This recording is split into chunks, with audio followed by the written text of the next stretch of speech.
The world of Pokemon is already known to have a rather strange breeding system. I'm not necessarily going to go into all the details of breeding, but just enough to explain what egg moves exactly are. So if you want to know more about breeding in general, I'll give you a link to a great site for that here.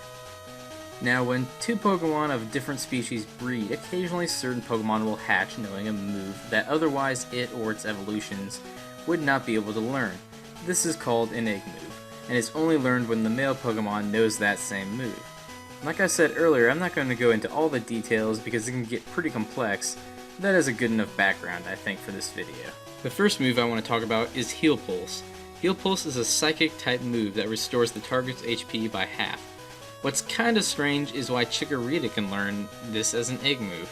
Obviously, having access to the healing move synthesis makes a lot of sense, but this would imply that Chikorita is actually some kind of a psychic plant. To me, it just doesn't make sense for a plain grass type to be able to send out a wave of restorative psychic energy. Now I know this isn't necessarily the weirdest combination, but it still caught my interest enough for me to include it on this list. The next few, however, started to get a lot weirder. Next, I'm going to talk about Lickilicky. This Pokemon is already weird enough on its own. Then I found out that it can learn the move Muddy Water through breeding. What makes this really disturbing is the move's description. While in Generation 3 it simply stated that the user attacks with Muddy Water, in Generation 4, when Lickilicky was introduced, the description changes to say that the user attacks by shooting out Muddy Water. Now it doesn't exactly say from where the Pokemon shoots out this Muddy Water, but I would assume, at least in Lickilicky's case, this would be from its mouth. Why the water Lickilicky spits out is muddy, I don't really know, and quite honestly, I'm not really sure I want to know. Another egg move that isn't necessarily so much as being weird as simply it is just impractical is Lapras learning Tickle. Yep, somehow this thing can tickle its opponents into submission. What on earth could it possibly use? Its flippers? Because those things would probably crush most Pokemon, not tickle them.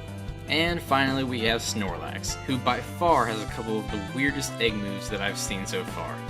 First of all, Snorlax can be bred to learn the move Charm. Now I don't know about anyone else, but a Pokemon that is known for being lazy and morbidly obese just doesn't really seem all that charming. To further prove my point, let's look at the move's description. The user charmingly stares at the foe, making it less wary. I don't know for sure, but I would guess that the Pokemon would be more fearful than charmed by having a Snorlax staring at it. This isn't the only egg move that caught my attention, however. Another weird egg move that Snorlax can learn is actually used quite often in competitive battles. That move is Whirlwind. Yep, I don't really think I have to even explain this one. Hey there everyone, if you guys enjoyed this video, feel free to check out some of the other videos I've done, such as the last countdown I did, Top 10 Sonic the Hedgehog games, by clicking on this annotation right here. You can also check out some of my other videos, such as my Let's Play series, by clicking over here, which will bring you to the first episode of my Let's Play Pokemon 3D series. As always, I hope you guys enjoyed this video, have a great day, and thanks again for watching.